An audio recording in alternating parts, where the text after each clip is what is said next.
Tá bom? Obrigada. Posso? A paz do Senhor para os caros ouvintes da live Reflorescer. Boa tarde. Boa tarde em Jesus. Coisa linda. Começar aqui dando esse boa tarde tão amistoso para as pessoas que me ouvem, que seguem essa live, porque aqui, gente, é pura palavra. Para seguir, precisa gostar da palavra, querer de verdade, aprender.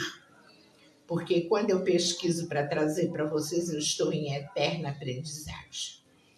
E hoje eu estou muito bem-humorada, graças à misericórdia de Deus. De manhã eu fui ao médico, para saber por que essa rouquidão minha constante, tosse crônica. Mas, felizmente, parece que é algo simples, mas temos que investigar, né? Passou uma série de exames, mas confiando em Deus, exercendo a minha fé, sei que daqui a pouco eu estarei bem, em nome de Jesus. E eu estou vindo aqui fazer uma coisa que me apraz, que me dá um prazer enorme, que é falar sobre a palavra de Deus. Eu acho que eu nasci para fazer isso. Além de ter sido uma professora na escola secular. Amo ensinar. E quem ensina, aprende. Isso é muito maravilhoso, muito bom. Então, eu vou começar orando porque a oração é a mola que move o coração de Deus. Então, eu peço a vocês que vão participar dessa oração, que enquanto nós estivermos intercedendo, pedindo a Deus por todos nós, inclusive eu peço por mim mesma, pela minha família, pelo meu esposo, pelos filhos, genros, nora, netos, bisnetos, e vai por aí afora. Vocês também devem estar pedindo pelas suas causas. Aproveitemos esse momento de oração para intercedermos pelas nossas próprias causas. Se estamos doentes do corpo, peçamos saúde. Se estamos doentes da alma, peçamos a cura da nossa alma.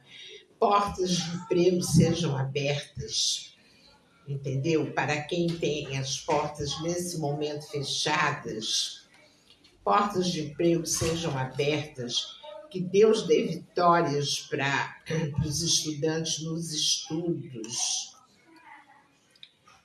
estudos, ou seja, na faculdade, ou no ensino médio, ou no ensino fundamental, ou para a mais tenra criancinha que está começando, que sejam muito abençoadas essas crianças. Enfim, pela paz dos lares, pela harmonia, pela vitória de Deus nas famílias, porque o inimigo tem tentado, tem conseguido fazer muita coisa ruim com as famílias, muita coisa ruim, muita dissolução, muita separação, almas abandonando os caminhos retos do Senhor, almas que antes serviam a um único Deus, hoje servem a dois senhores.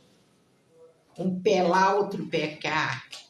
Um pé no mundo completo, outro no caminho de Deus, e Deus não se agrada disso. Deus não se agrada disso. Então, nós precisamos muito pedir a misericórdia do Senhor, pedir a ação do Espírito Santo de Deus nas nossas vidas, para a cura do corpo, para a cura da alma, para as vitórias que estão pendentes, porque nós temos filhos que ainda não se converteram totalmente ao Deus vivo, porque ainda não entenderam que a salvação é individual, é subjetiva e que temos que correr, porque o mundo jaz no maligno e estamos em tempos declarados de grande guerra espiritual. Não pensem que é o contrário.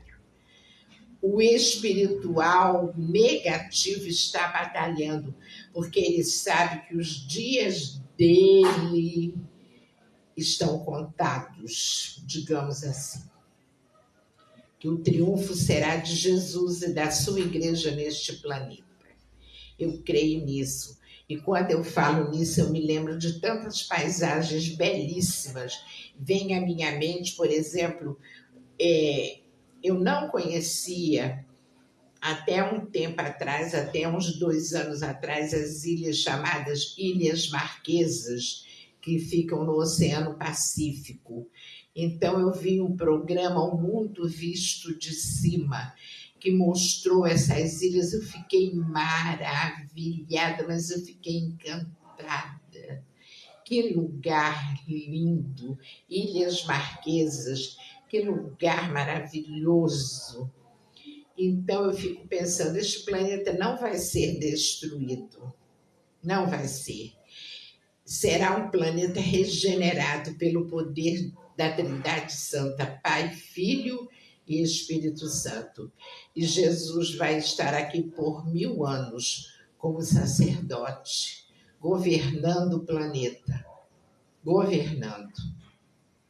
E quem ficar aqui vai desfrutar de 1000 anos de uma paz. Não haverá morte, não haverá dor, não haverá doenças, não haverá tristezas. Será tudo uma renovação maravilhosa. Então, vale a pena que nós investamos em fugir das ocasiões de pecado para seguirmos os caminhos do Senhor, meus queridos irmãos. Vale muito a pena, muito, muito, muito, muito a pena. E o meu dever é esse, é explicar. Por isso eu vou orar. Deus vivo, Deus maravilhoso, Pai de nosso Senhor e Salvador Jesus Cristo, Pai da Trindade Santa, temos o Pai, o Filho e o Espírito Santo, formando a Trindade Santa. Estamos intercedendo em oração por toda a humanidade, por todos os que sofrem, por aqueles que estão tristes, melancólicos, depressivos, que estão em doenças do corpo, em doenças da alma, que aflige o corpo, que precisam de cura. Precisam, muitos, que portas de emprego sejam abertas, escancaradas, para que eles passem e consigam levar o pão de cada dia para suas famílias. Outros estão vendendo nas ruas, nas praças, nas estações, nas calçadas. Pelo mesmo motivo, levar o pão para casa à noite. Passam, às vezes, o dia inteiro vendendo bala, vendendo docinhos, para levar de noite um arroz, um feijão, uns ovos, ou um chamar, um pó de café para tomar um cafezinho, um açúcar, enfim. Enfim, tu sabes de todas as coisas, porque tu amas o descalço, tu amas os nus, tu amas os famintos, oh maravilha de Deus. Tu amas os famintos, meu Senhor da glória, e tu estás aí disposto a abrir o coração. Aliás, o teu coração nunca está fechado, tu estás disposto a oferecer o teu coração quando aquele que está em necessidade se derrama aos teus pés, suplicando a tua misericórdia. E nós oramos nesta tarde por todos esses, por todos, sem a menor exceção. Oramos pelas crianças da mais tenra idade, pelos jovens, pelos mais adultos, pelos adolescentes, pelos jovens, pelos mais adultos que precisam de Deus, que estão na idade escolar, mas estão encontrando certa dificuldade. Que o Senhor venha, através do seu Espírito Santo, abrir a mente de cada um daqueles que estão encontrando dificuldade nos estudos e abra e coloque ali as verdades, não apenas as verdades seculares, mas as verdades espirituais em nome de Jesus. Que haja um renovo. Visita nesta tarde, Pai querido, Pai amado, Rio Grande do Sul, que ficou tão destroçado depois dos ciclones que por lá passaram. Abençoe, eu tenho certeza, como eu tenho pedido diariamente, que tu envies o socorro bem presente na hora da tribulação. Que socorro é esse? És tu mesmo, Jesus de Nazaré, porque como diz Abacuque 3, a oração de Abacuque 3 diz que tu saias montado no teu cavalo branco, vestido de linho branco, cinto de ouro cravejado, coroa de ouro cravejada, sapatos de fogo, tendo numa mão espada flamejante, na outra um escudo poderoso para salvamento do seu povo, para salvar os seus ungidos. Tu montas aquele cavalo e vais por todos os lugares onde tu escutas os gemidos dos necessitados, daqueles que estão passando provações terríveis, para sanar essas provações, para sanar, para ser o socorro bem presente na hora da tribulação. E nós cremos em Ti, Deus vivo, nós cremos em Ti, Jesus, nós cremos em Ti, Espírito Santo de Deus, que tudo há de se fazer novo, tudo aquilo que hoje está negro vai se fazer novo, porque o negro representa as trevas, mas quando Jesus chega, Jesus é a luz que vai dissipar as trevas para sempre, porque Ele é o Todo-Poderoso.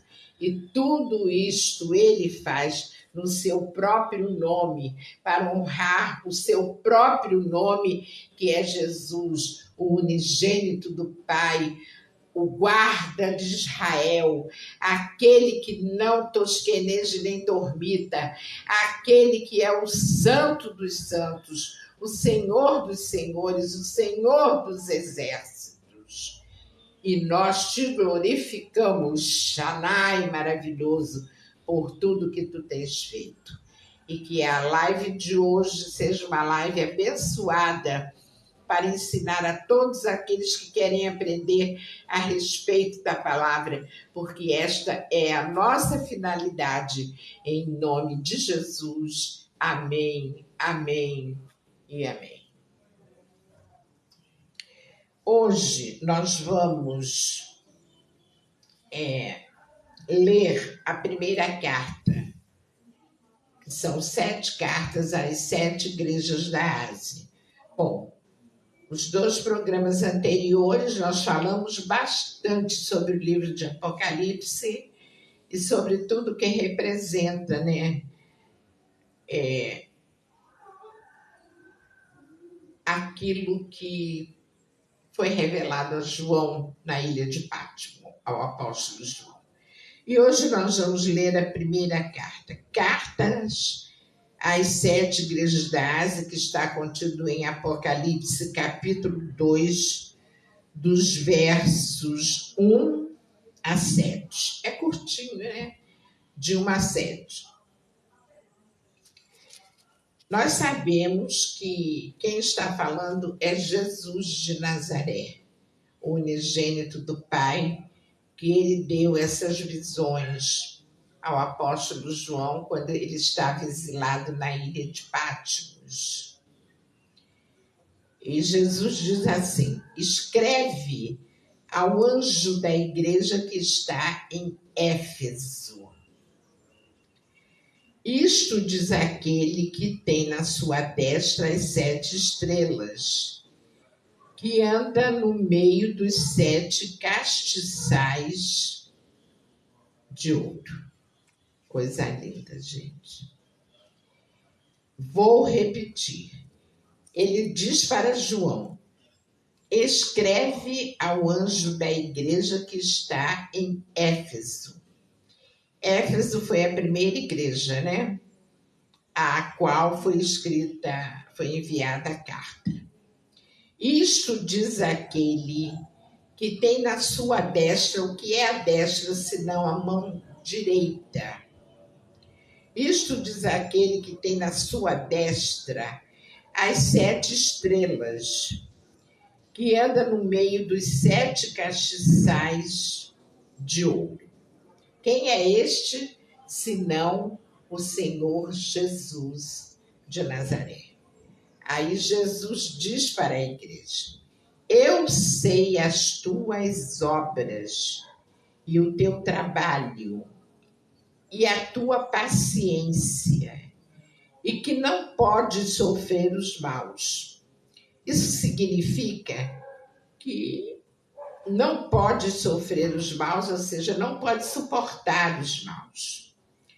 E puseste à prova os que dizem ser apóstolos e o não são, e tu os achaste mentirosos. E sofreste, e tens paciência, e trabalhaste pelo meu nome, e não te cansaste. Ou seja, como é que Jesus começa? Depois, eu primeiro vou ler tudo, depois, como vocês sabem, que a minha maneira de explicar é essa, eu primeiro leio tudo, depois eu vou versículo por versículo explicando o que quer dizer. No versículo 4, ele diz assim: tenho, porém, contra ti que deixaste o teu primeiro amor. Lembra-te, pois, de onde caíste, e arrepende-te, e pratica as primeiras obras. Quando não, brevemente a ti virei, e tirarei do seu lugar o teu castiçal, se não te arrependeres.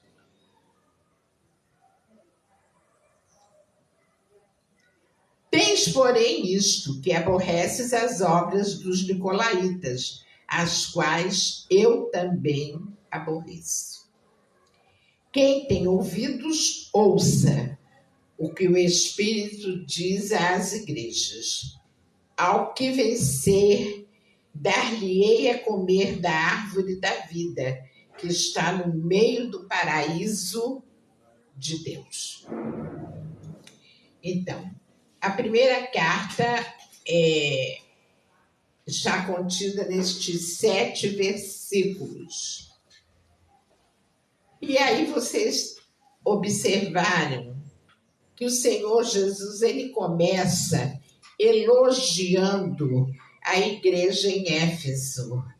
Ele começa a carta tecendo elogios à igreja em Éfeso. No momento em que ele diz: eu sei as tuas obras e o teu trabalho e a tua paciência, e que não pode suportar os maus. E puseste à prova os que dizem ser apóstolos e o não são, e tu os achaste mentirosos. E sofreste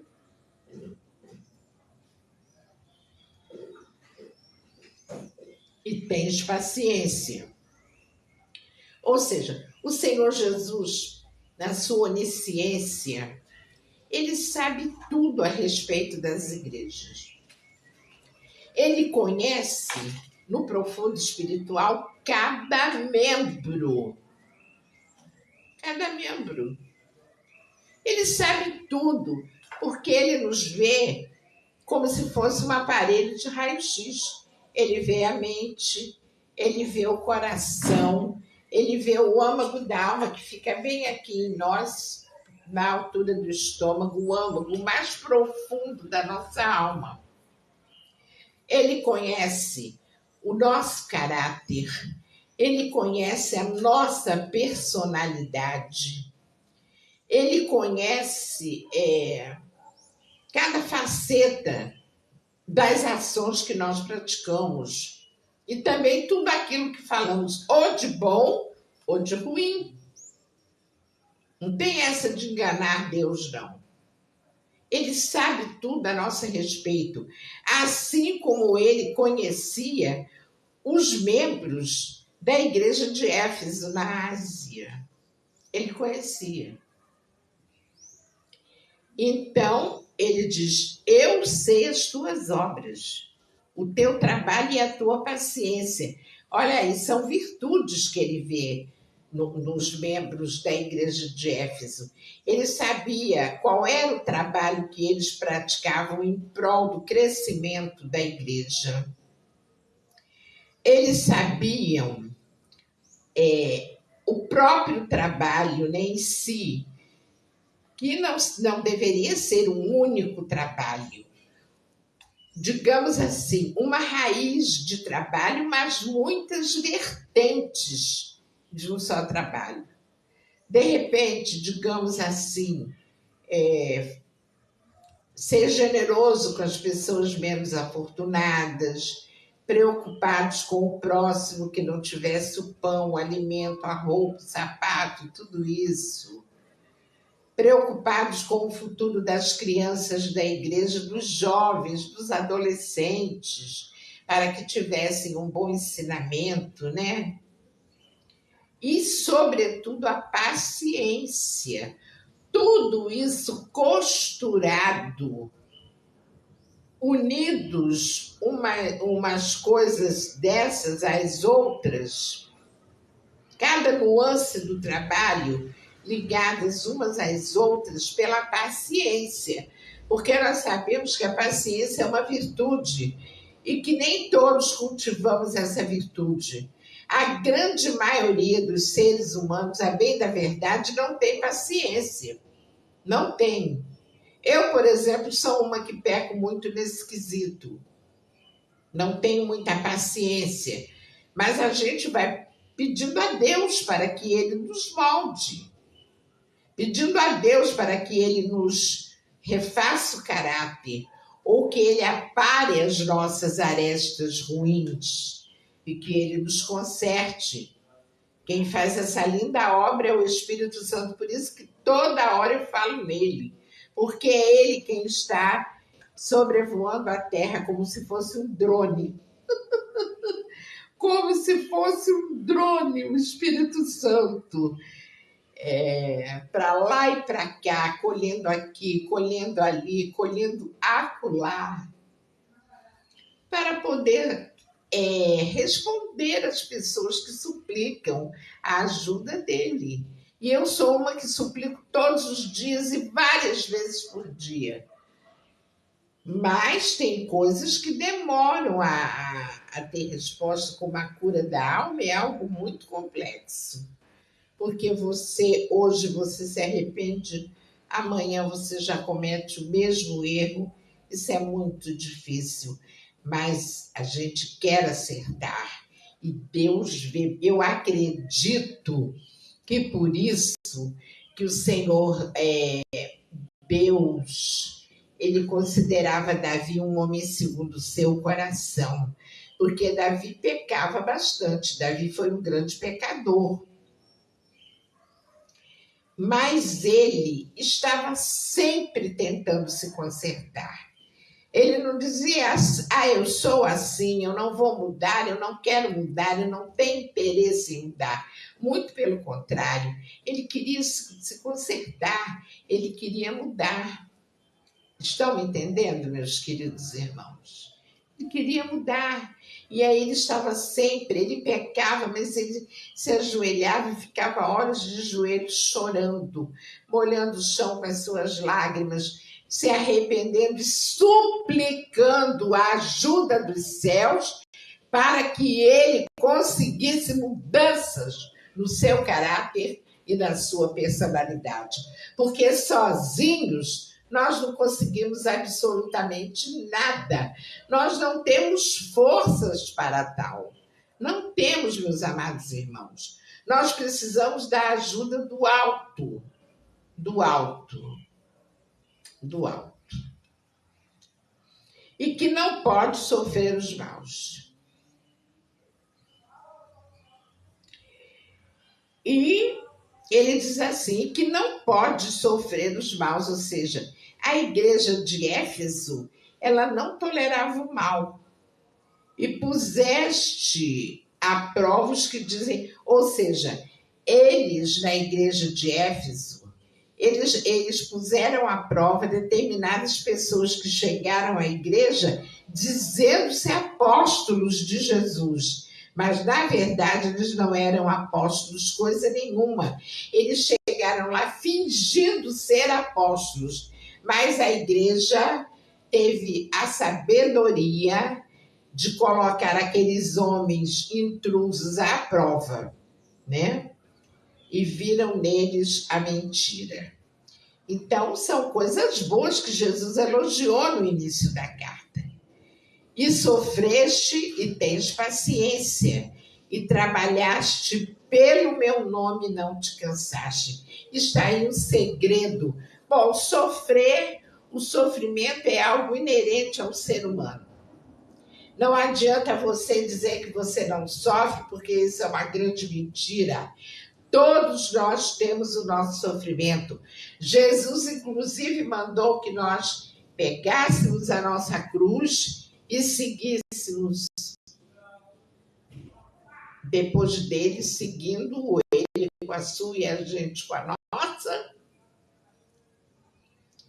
para que pudéssemos ser obreiros aprovados. Temos sofrimentos de várias categorias. São doenças do corpo, doenças da alma, tristezas múltiplas, muitas vezes por encrencas da família, por incompreensão de pessoa para pessoa, marido para mulher, mulher para marido, sofrimentos, brigas, muitas brigas entre irmãos, muitas pessoas escolhendo caminhos escusos, caminhos errados, já conheceram a verdade, já conheceram a luz e imaginam que terão tanto tempo assim para se consertar. De repente, a morte chega e a pessoa não tem tempo para se consertar. Não tem tempo de se arrepender, para se arrepender diante do tribunal de Deus. A verdade é essa. Por isso é bom que nós nos aquietemos aonde estamos e não meçamos sacrifícios. Ou seja, não devemos medir os sacrifícios, achar que é sacrifício demais o estarmos servindo ao Senhor. Pelo amor de Deus, não é sacrifício nenhum. É bênção, é vitória. É uma coisa prazerosa, né? Daí o Senhor Jesus, no verso 3, dizer: e sofreste, tens paciência, trabalhaste pelo meu nome, não te cansaste. Aí no verso 4, ele vem dizendo: tenho, porém, contra ti que deixaste o teu primeiro amor.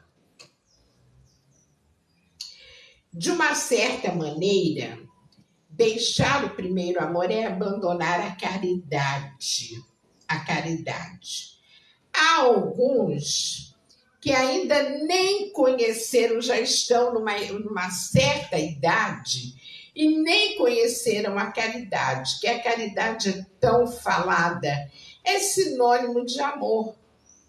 A caridade é fazer o bem sem olhar a quem, é se debruçar mesmo sobre o semelhante, é tirar a camisa para aquecer o outro, é tirar o paletó para suprir a necessidade, o frio do outro e vai por aí afora. Porque tem gente que não tem paciência. Começa ajudando, não demora 2 dias, 3 dias ajudando, já está cansado, já acha que aquilo é um empecilho para a sua vida, quer descartar, quer tirar do seu caminho. A verdade é essa, eu conheço muita gente assim. Conheço, não vou mais ajudar não, porque fulano tem tal defeito, Beltrano tem tal defeito, e começa, em vez de olhar para si mesmo, que é uma pessoa cheia de defeitos, a pessoa fica olhando para os outros,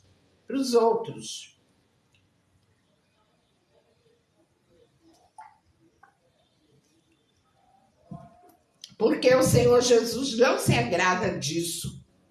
Ele não se agrada daquilo que nós promovemos a respeito de nós mesmos. Não se agrada. Porque há uma parte que diz assim, que a direita não saiba, aliás, que a esquerda não saiba o que a direita fez. E a gente, muitas vezes, por uma questão de orgulho, de vaidade, a gente tem que se promover, tem que falar dos nossos feitos. Nós somos apenas um canal, meus irmãos, um canal. Não temos nada de nós mesmos, nada de nós mesmos. Somos aquele canal pequenininho. Jesus vê em nós graça e nos usa pela sua infinita misericórdia. Aleluia! Shanai.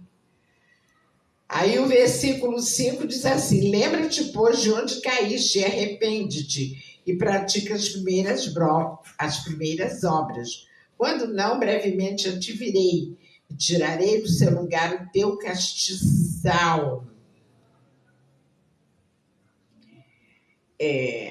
Tirarei do seu lugar o teu castiçal, se não te arrependeres.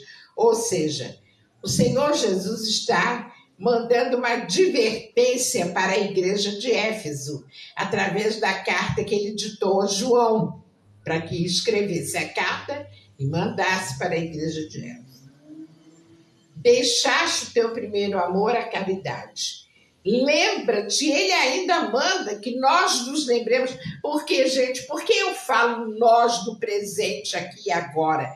Porque essas cartas, elas são tão atuais como se tivessem sido escritas hoje pela manhã. Elas não são cartas que nos falam de coisas que aconteceram no passado remoto, lá atrás. Não é nada disso. Elas são atualíssimas. Elas remontam agora, ao aqui e ao agora. São atualíssimas. Aí ele nos diz: lembra-te, pois, de onde caíste. Quando foi que tu paraste de fazer aquilo que eu mandei, igreja de Éfeso? Quando? Arrepende-te. Oh, maravilhoso. E pratica as primeiras obras. Volta lá atrás e vê aonde você parou, aonde você caiu. Se você não teve mais forças, aonde você caiu, para que você não teve mais forças para se levantar. Ele mandou? Ele não te mandou parar. Oh, coisa mais linda. Oh, Xanai maravilhoso. Não te mandou parar. E ele diz assim: pratica as primeiras obras. Quando não, brevemente eu te virei e tirarei do seu lugar o teu castiçal, que é a igreja. A igreja é o castiçal. Vocês lembram que nós estudamos isso no programa passado? As 7 estrelas são os anjos da igreja, os pastores. E também nós podemos dizer que são os anjos que passeiam dentro das igrejas. Mas elas se reportam bem aqui aos pastores das igrejas, que são chamados anjos. E os castiçais, 7 castiçais são as 7 igrejas. Aí ele diz: em breve virei e tirarei do seu lugar o teu castiçal, se não te arrependeres. Porque muitos de Esmirna haviam abandonado o primeiro amor. Não digamos todos os da igreja, todos os membros, mas alguns abandonaram o primeiro amor. Não faziam as obras. E nós sabemos que a fé sem obras é morta. Isso está bem escrito na Bíblia. A fé sem obras é morta. Nós temos que fazer a obra. Certo? Sem obras é morta. E ali ele diz: a ti virei e tirarei do seu lugar o teu castiçal. Ou seja, o Senhor Jesus ia tirar aquela pessoa da igreja. Se fosse o anjo que não estivesse governando, direcionando, instruindo bem a igreja, dentro dos moldes espirituais da palavra, esse anjo seria arrancado da igreja. Ou seja, o pastor seria arrancado. Se não te arrependeres, a condição verdadeira e absoluta é esta: arrependimento das obras erradas, dos pecados, das maldades, das infelizes escolhas que a pessoa anda fazendo. A verdade é essa. Aí ele diz, no versículo 6, por favor, pega a minha pastilha, tá? Na bolsinha, dentro da bolsa, tem uma bolsinha na própria bolsa. Desculpem. Tá vendo ela? Isso, obrigada. Chupar uma pastilha, porque a rouquidão já viu, né? Só um minutinho, povo de Deus.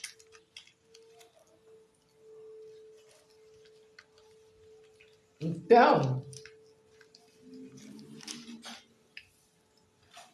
o Senhor Jesus diz, no versículo 6, tens, porém, isto, ou seja, em meio às dificuldades, o Senhor Jesus percebeu uma coisa muito importante. Muito importante. Que aborreces as obras dos nicolaítas, as quais eu também aborreço. As quais eu também aborreço. Os nicolaítas eram certamente adeptos dos ensinos de Balaão, isto é, praticantes das imoralidades sexuais. Tais práticas afetam a nossa salvação em Cristo. Os nicolaítas diziam que não. Os nicolaítas, eles queriam ter um pé na igreja e todo o resto do corpo no mundo. Prestem bem atenção a isso. Eles queriam ter um pé dentro da igreja de de Éfeso, e o resto do corpo todo no mundo. Ou seja, eles eram adeptos de um camarada chamado Balaão, um sacerdote do inimigo, que servia o inimigo, e que diziam que o Senhor Jesus não abominava as práticas sexuais ilícitas,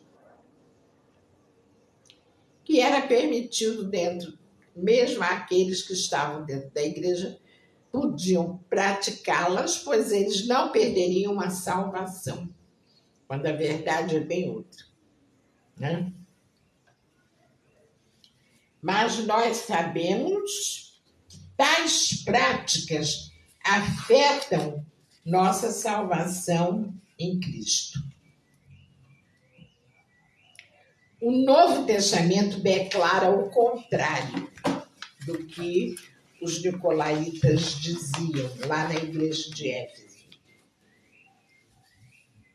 Quem pratica tais coisas, ou seja, as imoralidades sexuais, não herdará o reino dos céus. Vamos lá, para que não fique só nas minhas palavras. Vamos lá em 1 Coríntios. João viu milhares e milhares de anjos que rodavam ao redor do trono,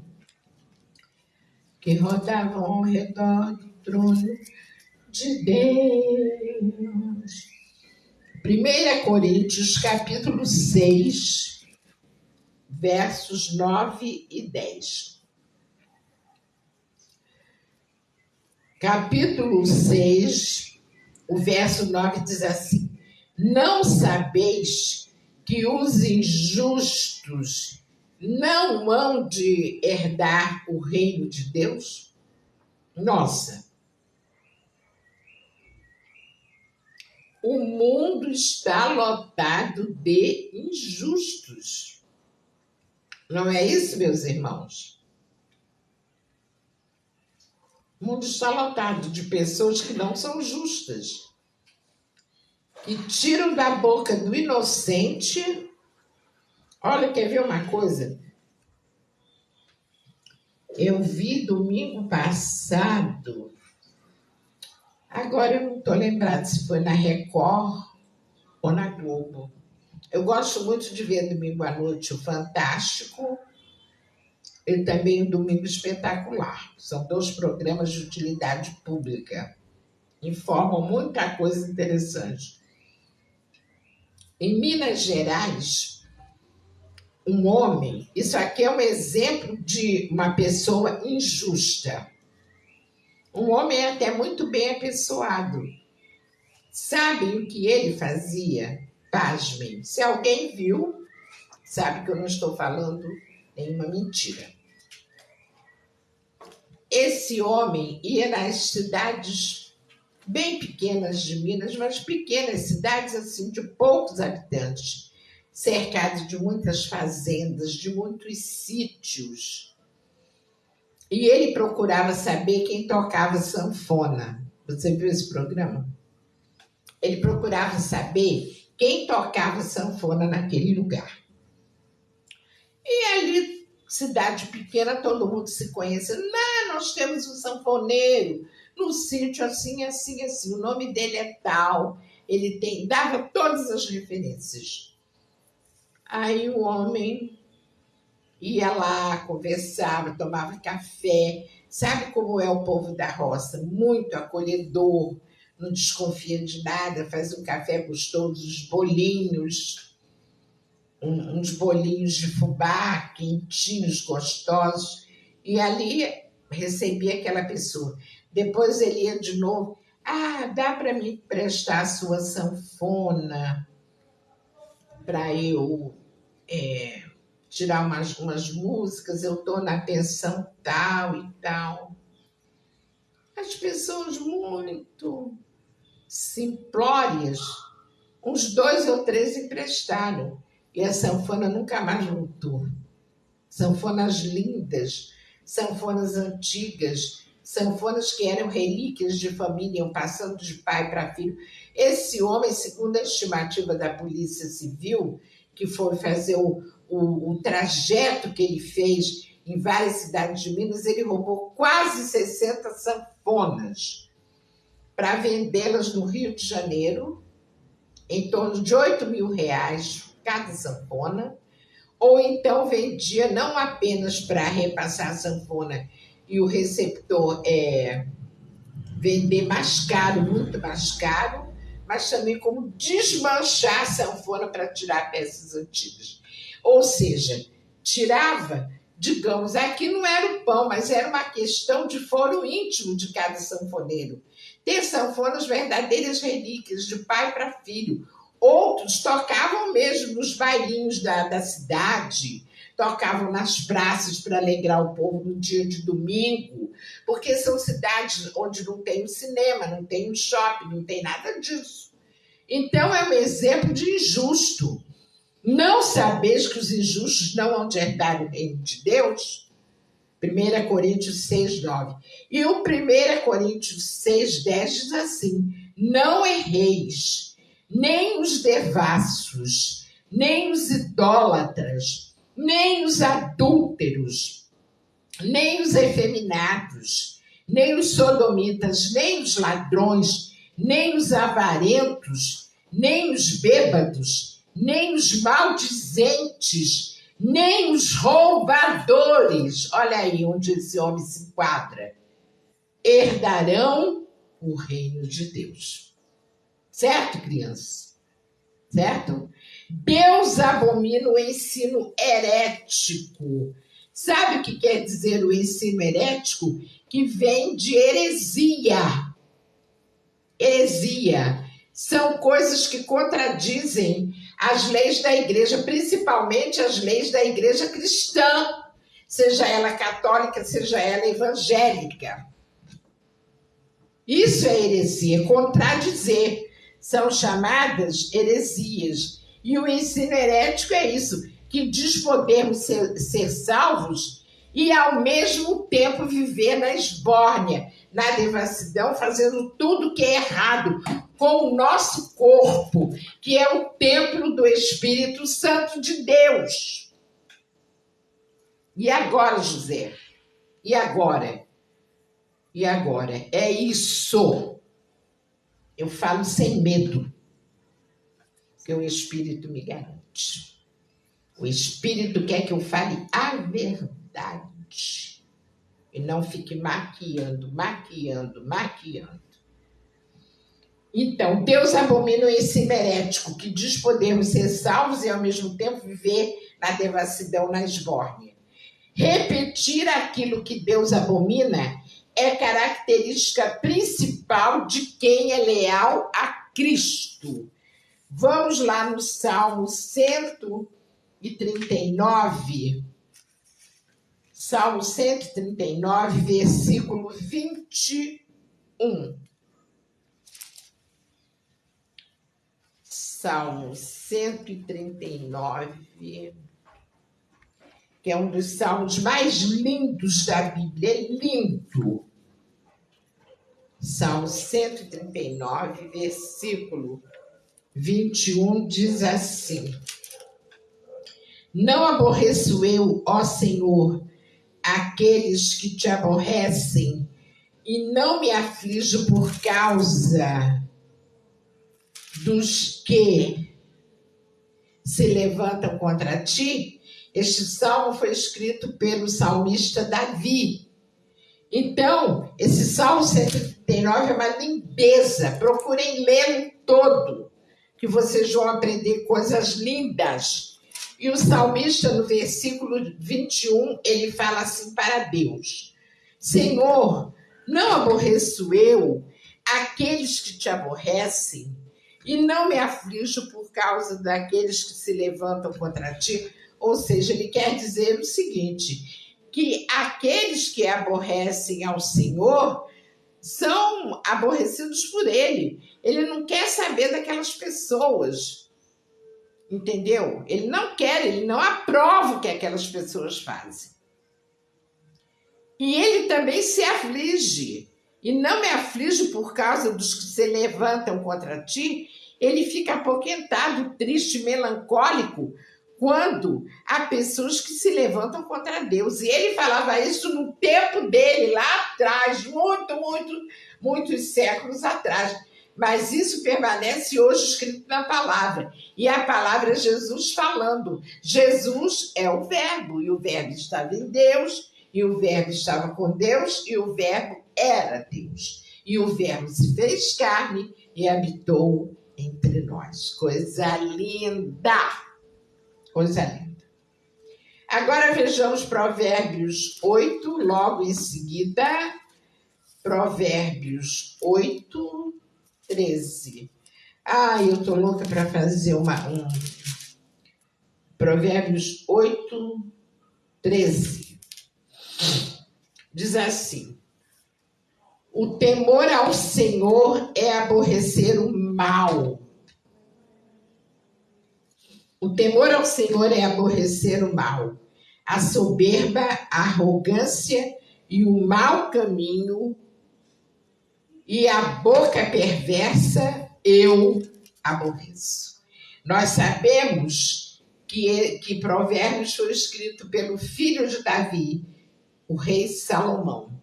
Salomão foi quem escreveu Provérbios. Cantares também. Lindo.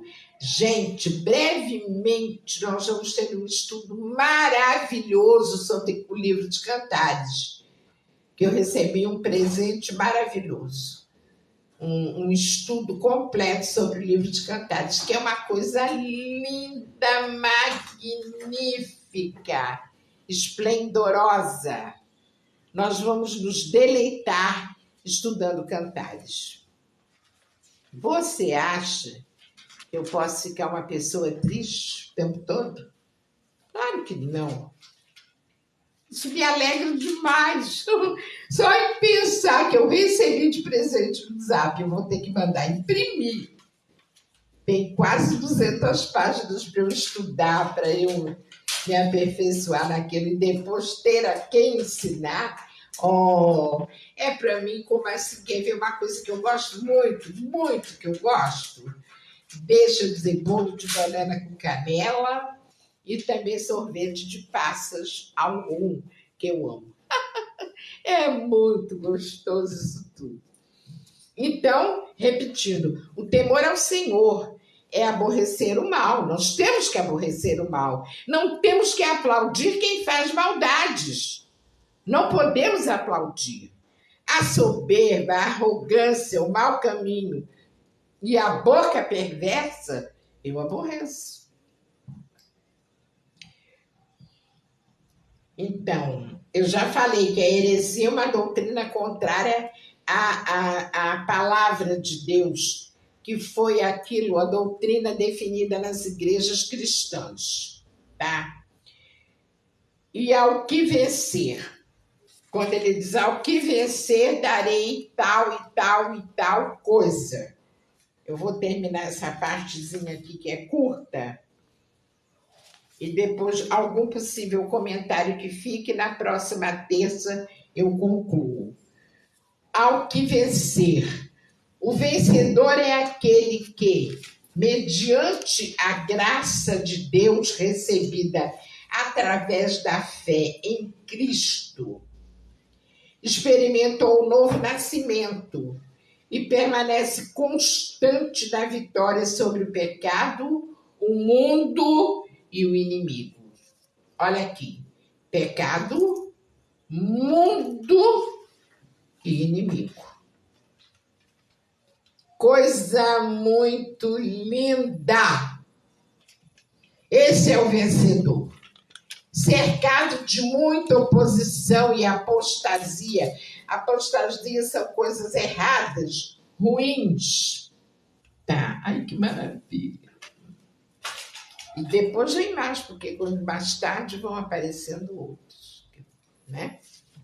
O vencedor é aquele que, mediante a graça de Deus, recebida através da fé em Cristo, experimentou o novo nascimento e permanece constante na vitória sobre o pecado, o mundo e o inimigo. Cercado de muita oposição e apostasia, o vencedor se recusa a conformar-se com o mundo e a impiedade dentro da igreja.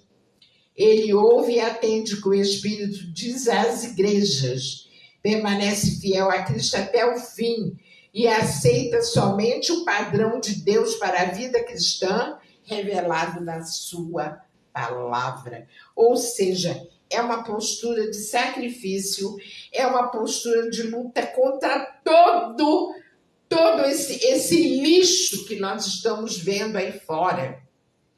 Essa montoeira de coisas erradas. Essa montoeira de coisas erradas. A gente tem que se manter famílias seguras na rocha, seguras orando dia e noite, orando mesmo, para que tudo dê certo. Quando a gente vai fazer alguma coisa, assim que um evento, por exemplo, a gente tem que estar tempos antes já orando para que aquilo dê certo, para que onde nós estivermos e a nossa família não penetre mal nenhum, que os anjos do Senhor estejam acampados ao nosso redor, guardando portas, janelas, se for um salão, passeando dentro do salão, com suas espadas flamejantes e suas tochas de fogo, e guardando as nossas casas, porque é assim que eu peço, não apenas para a minha casa, mas para a casa da parentela, dos queridos que eu amo muito, porque eu intercedo todos os dias, A minha primeira oração é para os queridos, para a parentela. Depois que eu oro pelos queridos, aí eu oro pelos filhos do sangue e suas famílias, e pelos filhos do coração, que eu tenho um monte de filhos do coração, e suas famílias. É coisa muito linda e muita responsabilidade. Gente, tudo é lindo, tudo é lindo. Então, olha só, como nós já estamos bem no finalzinho, eu só vou concluir aqui. O vencedor é aquele que, mediante a graça de Deus e recebida através da fé em Cristo, experimentou um novo nascimento. Não apenas através do batismo, porque o batismo nos confere um novo nascimento. Quando nos batizamos, novas criaturas nós vamos nos tornando, né? Não apenas o novo nascimento. E permanece constante na vitória sobre o pecado, o mundo e o inimigo. Cercado de toda oposição, o vencedor se recusa a se conformar com este mundo e você tem que orar. Você tem que entregar sua família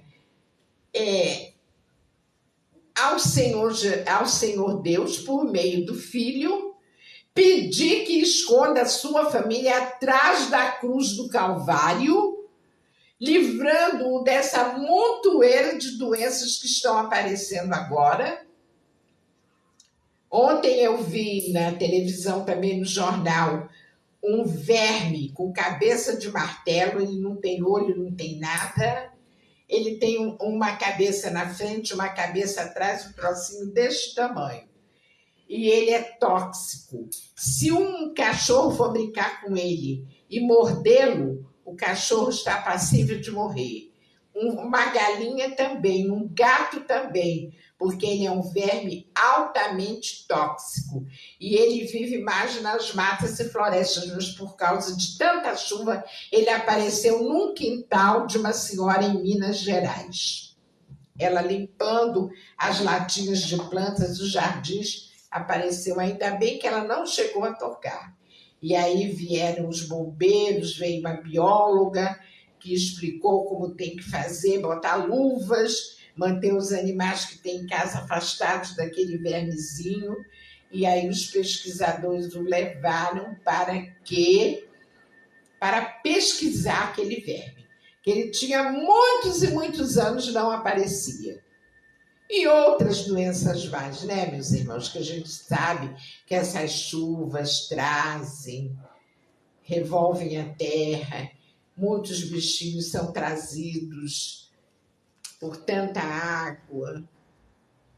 E é isso. Então, semana que vem, olha, eu quero agradecer aqui, já em fase de término, a minha filha Luciana. Que bom que você entrou, eu estava morrendo de saudade de você. Espero que você tenha aproveitado bastante. A paz do Senhor para você, um grande beijo para a família. Para a Dena Cordeiro, também minha prima linda, que eu amo vocês de montão. Também para o Brenner, meu assessor, para a Divonete Ribeiro Salles, minha grande amiga, e outras pessoas que não deixaram seu nome, mas que estão aí na live, e depois, futuramente, nós veremos isso aí, em nome de Jesus. Muito obrigada pela participação, que vocês tenham um restante de semana lindo, abençoado, feliz com suas famílias. Aproveitem bastante e vamos que vamos, porque muita coisa linda vem por aí para nós aprendermos. Em nome de Jesus, amém e amém.